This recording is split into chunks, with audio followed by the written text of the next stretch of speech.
ZEE5 ಇರುವಾಗ ನೀವು ನಿಮ್ಮ ನೆಚ್ಚಿನ ಶೋಗಳನ್ನ ಎಂದಿಗೂ ಮಿಸ್ ಮಾಡಿಕೊಳ್ಳುವುದಿಲ್ಲ. ಅದು ಸಂಪೂರ್ಣ ಉಚಿತವಾಗಿ.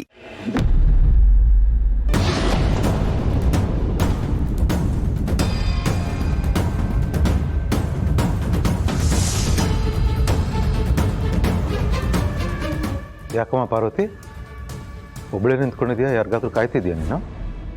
ಹೌದು ಮಾವ, ಅತ್ಯಮ್ಮಂಗೋಸ್ಕರನೇ ಕಾಯ್ತಾ ಇದ್ದೆ. ಸ್ವಲ್ಪ ಮಾತಾಡಬೇಕಿತ್ತು. ಏನು ವಿಷಯ? ಅತ್ಯಮ್ಮ, ನನ್ನಿಂದ ತಪ್ಪಾಗಿದ್ರೆ ದಯವಿಟ್ಟು ನನ್ನ ಕ್ಷಮಿಸ್ಬಿಡಿ.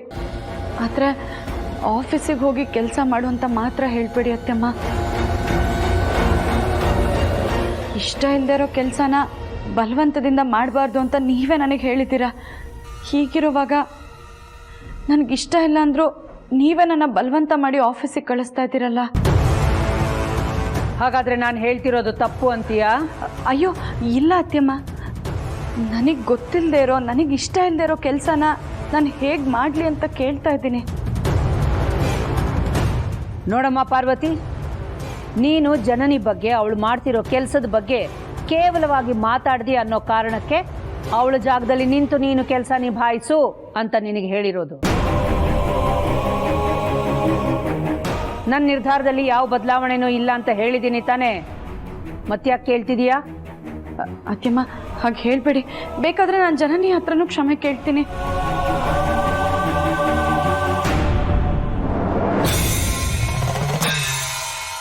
ಜನನಿ, ನಿನ್ನ ಆಫೀಸ್ ಕೆಲಸದ ಬಗ್ಗೆ ನಾನು ಏನೇನೋ ಮಾತಾಡ್ಬಿಟ್ಟೆ. ದಯವಿಟ್ಟು ನನ್ನ ಕ್ಷಮಿಸ್ಬಿಡು. ನಾಳೆಯಿಂದ ನೀನೇ ಆಫೀಸ್ ಕೆಲಸಕ್ಕೆ ಹೋಗ್ತೀನಿ ಅಂತ ಅತ್ಯಮ್ಮಂಗೆ ಹೇಳ್ತೀಯಾ? ಅತ್ತೆ ನಿರ್ಧಾರನ ಆಗಲ್ಲ ಅಂತ ಹೇಳೋದಕ್ಕಾಗಲ್ಲ. ಎಲ್ಲರೂ ಅದನ್ನು ಪಾಲಿಸಲೇಬೇಕು.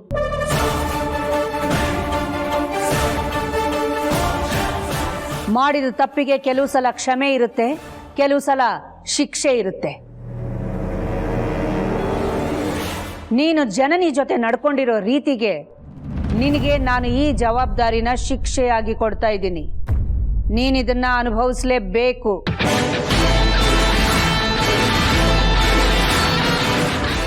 ಹೌದು ಪಾರ್ವತಿ, ಇನ್ನು ಮುಂದೆ ನೀನು ಮನೆ ಕೆಲಸ ಮಾಡಿದ್ದು ಸಾಕು. ಜನನಿ ಮಾಡ್ತಾ ಇದ್ದ ಕೆಲಸಗಳು ನೀನು ಮಾಡಬೇಕು, ಮಾಡಿ ತೋರಿಸ್ಲೇಬೇಕು.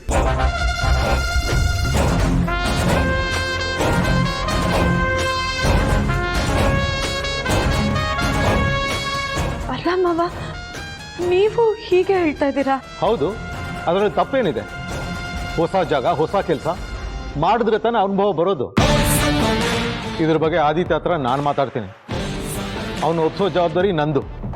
ಇಷ್ಟಕ್ಕೂ ನೀನು ಆಫೀಸ್ಗೆ ಹೋಗಿ ಕೆಲಸ ಮಾಡ್ತೀಯ ಅಂದರೆ ಮೊದಲು ಖುಷಿ ಪಡೋನು ಅವನೇ. ಅದು ಹಾಗಲ್ಲ ಮಾವ. ಪಾರ್ವತಿ, ಮಾತಾಡಿದ್ದು ಸಾಕು. ನಾಳೆಯಿಂದ ನೀನು ಕೆಲಸಕ್ಕೆ ಹೋಗ್ತಾ ಇದೆಯಾ ಅಷ್ಟೇ.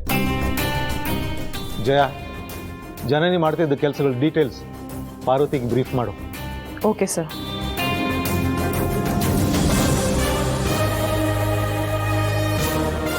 ಜಯ, ನೀವು ನನ್ನ ರೂಮಿಗೆ ಬಂದರೆ ನಾನೆಲ್ಲ ಅಪ್ಡೇಟ್ಸು ಕೊಡ್ತೀನಿ.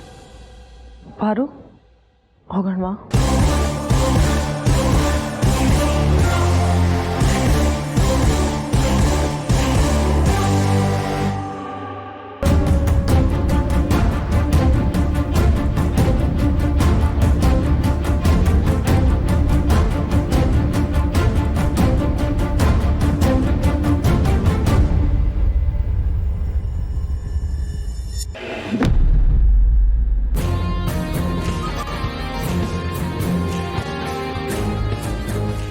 ಯಜಮಾನರು ನನಗೆ ಯಾಕೆ ಫೋನ್ ಮಾಡ್ತಿದ್ದಾರೆ? ಮನೇಲಿ ನಡೆದಿರೋ ವಿಷಯ ಕೇಳೋದಕ್ಕೆ ನಾನು ಮಾಡ್ತಿದ್ದಾರಾ? ಹಿಂಗೆ ಅಂತ ಆದರೆ ಏನಂತ ಹೇಳೋದು? ಅಯ್ಯೋ, ತುಂಬ ಹೊತ್ತಾಯ್ತು. ಮೊದಲು ರಿಸೀವ್ ಮಾಡಬೇಕು. ಹಲೋ, ಹೇಳಿ ದೊಡ್ಡ ಯಜಮಾನ್ರೆ. ಹೇಗಿದ್ದೀರಾ ಸರ್ತಿ? ನಾನು ಆರಾಮಾಗಿದ್ದೀನಿ ದೊಡ್ಡ ಯಜಮಾನ್ರೆ, ನೀವು ಹೇಗಿದ್ದೀರಿ? ಓ, ನಾನು ಆರಾಮಾಗಿದ್ದೀನಿ. ಮತ್ತೆ ಎಲ್ಲಿದ್ದೀರಾ? ಆಫೀಸಾ? ಇಲ್ಲ ದೊಡ್ಡ ಯಜಮಾನ್ರೆ, ಮನೇಲೇ ಇದ್ದೀನಿ. ಮನೆಯಲ್ಲ? ಯಾಕೆ ಇವತ್ತೇನು ಕೆಲಸ ಇರಲಿಲ್ವಾ? ಏನಿಲ್ಲ, ನೀವೇನಾದರೂ ಕೆಲಸ ಹೇಳಿದ್ರೆ ಮಾಡ್ತೀನಿ. ಏನಾದರೂ ಇದೆಯಾ ಕೆಲಸ ದೊಡ್ಡ ಯಜಮಾನ್ರೆ? ಹೇಳಲ್ಲ, ಆದರೆ ಕೇಳ್ತೀನಿ.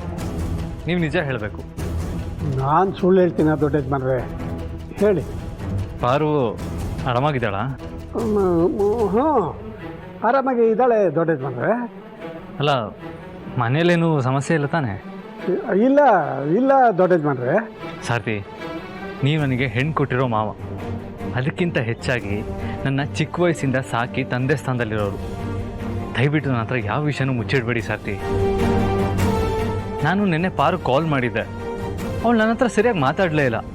ಏನೋ ತಲೆನೋವು ಅಂತ ಹೇಳ್ತಾ ಇದ್ಲು, ಮಲಗ್ತಾ ಇದ್ದೀನಿ ಅಂತ ಹೇಳ್ತಾ ಇದ್ಲು. ನೋಡಿ ಸಾರ್ಥಿ, ಅವಳು ತಲೆನೋವಿಗೆಲ್ಲ ಮಲ್ಗೋಳಲ್ಲ ಅಂತ ನನಗೆ ಚೆನ್ನಾಗಿ ಗೊತ್ತಿದೆ. ಆದರೆ ನಾನು ಅವಳ ಹತ್ರ ಡೈರೆಕ್ಟಾಗಿ ಕೇಳಿದ್ರೆ ಅವಳು ನನ್ನ ಹತ್ರ ಸತ್ಯ ಹೇಳಲ್ಲ ಅಂತಲೂ ಗೊತ್ತಿದೆ. ಅದಕ್ಕೆ ನಿಮಗೆ ಫೋನ್ ಮಾಡಿದೆ. ಅಲ್ಲಿ ಏನಾಗ್ತಿದೆಯೋ ಅನ್ನೋ ಟೆನ್ಷನಲ್ಲಿ ನಂಗೆ ಇಲ್ಲಿ ಕರೆಕ್ಟಾಗಿ ಕೆಲಸನೂ ಮಾಡೋದಕ್ಕಾಗ್ತಾಯಿಲ್ಲ. ದಯವಿಟ್ಟು ಅಲ್ಲಿ ಏನಾಗ್ತದೆ ಅಂತ ಹೇಳಿ. ಹೇಳ್ತೀನಿ ದೊಡ್ಡ ಯಜಮಾನ್ರೆ, ಆದರೆ ನಾನು ಹೇಳಿದೆ ಅಂತ ಪಾರು ಗೊತ್ತಾಗಬಾರ್ದು. ಖಂಡಿತ ಹೇಳಲ್ಲ ಸಾರ್ಥಿ.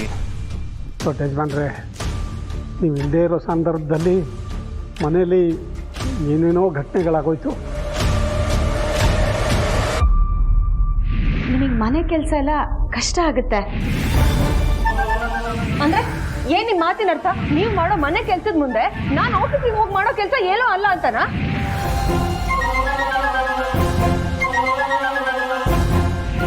ಜನನಿ ಹೋಗ್ತಾ ಇದ್ದ ಹಾಗೆ ನೀನು ಆಫೀಸಿಗೆ ಹೋಗ್ಬೇಕು. ಹೋಗ್ತೀಯಾ?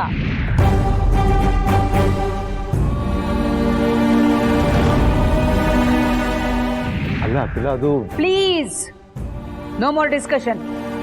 This is my order. ಏನು, ಅಮ್ಮ ಪಾರನ್ನ ಆಫೀಸ್ಗೆ ಹೋಗಿ ಕೇಳಿದ್ರಾ? ನನಗೆ ನಂಬೋದಕ್ಕೆ ಆಗ್ತಾ ಇಲ್ಲ ಸಾರ್ಥಿ. ನನಗೂ ಅಷ್ಟೇ ದೊಡ್ಡ ಯಜಮಾನ್ರೆ. ಅದಕ್ಕೆ ನಿನ್ನೆಯಿಂದ ಎಲ್ಲರೂ ಗಾಬರಿಲಿದ್ದೀವಿ. ಸಾರ್ಥಿ, ಇದ್ರಲ್ಲಿ ಗಾಬರಿ ಏನಕ್ಕೆ ಆಗಬೇಕು? ನಿಮ್ಮ ಮಗಳು ಆಫೀಸ್ಗೆ ಹೋಗ್ತಾ ಇದ್ದಾಳೆ ಅಂತ ನೀವು ಖುಷಿ ಪಡಬೇಕು, ಹೆಮ್ಮೆ ಪಡಬೇಕು. ನನಗಂತೂ ನನ್ನ ಹೆಂಡತಿ ಆಫೀಸ್ಗೆ ಹೋಗ್ತಾ ಇದ್ದಾಳೆ ಅಂತ ಸಖತ್ ಖುಷಿ ಆಗ್ತದೆ ಗೊತ್ತಾ. ಅಮ್ಮ ಒಳ್ಳೆ ಡಿಸಿಷನ್ನೇ ಮಾಡಿದ್ದಾರೆ. ಅಯ್ಯೋ, ಏನು ಹೀಗೆ ಹೇಳ್ತಿದ್ರಿ ದೊಡ್ಡ ಯಜಮಾನ್ರೆ? ಪಾರುಗೆ ಕೆಲಸದ ಬಗ್ಗೆ ಏನೇನು ಗೊತ್ತಿಲ್ಲ ಅಂತವಳು ಆಫೀಸ್ಗೆ ಹೋಗಿ ಏನು ಮಾಡ್ತಾಳೆ? ನೀವೇನು ತಲೆ ಕೆಡಿಸ್ಕೊಂಬೇಡಿ ಸಾರ್ಥಿ, ನಾನಿದ್ದೀನಿ. ಅವಳು ಮಾಡೋ ಪ್ರತಿಯೊಂದು ಕೆಲಸಕ್ಕೂ ನಾನು ಕಾವಲಾಗಿರ್ತೀನಿ. ಅವಳು ಧೈರ್ಯದಿಂದ ಆಫೀಸ್ಗೆ ಹೋಗಿ ಕೆಲಸ ಮಾಡ್ತಾರ, ನಾನು ಸಪೋರ್ಟ್ ಮಾಡ್ತೀನಿ. ಏನೋ ನನಗಂತೂ ಏನು ಮಾಡಬೇಕು ಅಂತ ಒಂದು ಗೊತ್ತಾಗ್ತಿಲ್ಲ ದೊಡ್ಡ ಯಜಮಾನ್ರೆ. ಸರಿ ಸಾರ್ಥಿ, ನಾನು ಪಾರು ಹತ್ರ ಮಾತಾಡ್ತೀನಿ, ಆಯ್ತಾ? ಸರಿ ದೊಡ್ಡ ಯಜಮಾನ್ರೆ.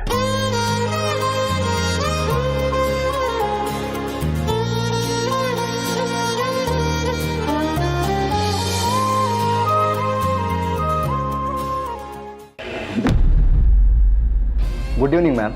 ಕುಮಾರ್, ನಾಳೆಯಿಂದ ನಾನು ಆಫೀಸಿಗೆ ಬರ್ತಾ ಇಲ್ಲ. ಯಾಕೆ ಮ್ಯಾಮ್? ನನ್ನ ಬದಲು ನಮ್ಮ ಭಾವನ ವೈಫ್, ಐ ಮೀನ್ ಪಾರ್ವತಿಯವರು ಆಫೀಸಿಗೆ ಬರ್ತಾ ಇದ್ದಾರೆ. Okay ma'am. ನಾಳೆ ಅವ್ರು ಆಫೀಸಿಗೆ ಬಂದಾಗ ನಮ್ಮ ಆಫೀಸ್ ಪ್ರೆಸೆಂಟ್, ಅಪ್ಕಮಿಂಗ್ ಪ್ರಾಜೆಕ್ಟ್ಸ್ ಬಗ್ಗೆ, ಬಿಸ್ನೆಸ್ ಮೀಟಿಂಗ್ಸ್ ಬಗ್ಗೆ ಎಲ್ಲ ಅಪ್ಡೇಟ್ ಕೊಡಿ. Yes ma'am. ಹಾಗಾದರೆ ಇನ್ಮೇಲಿಂದ ಪಾರ್ವತಿ ಮ್ಯಾಮೇ ನಮ್ಮ ಬಾಸ. ಸದ್ಯಕ್ಕೆ ಹೇಳ್ದಷ್ಟು ಮಾಡಿ. Sorry ma'am. ZEE5 app download ಮಾಡಿ ಎಲ್ಲಾ ಸಂಚಿಕೆಗಳನ್ನು ಸಂಪೂರ್ಣ ಉಚಿತವಾಗಿ ನೋಡಿ.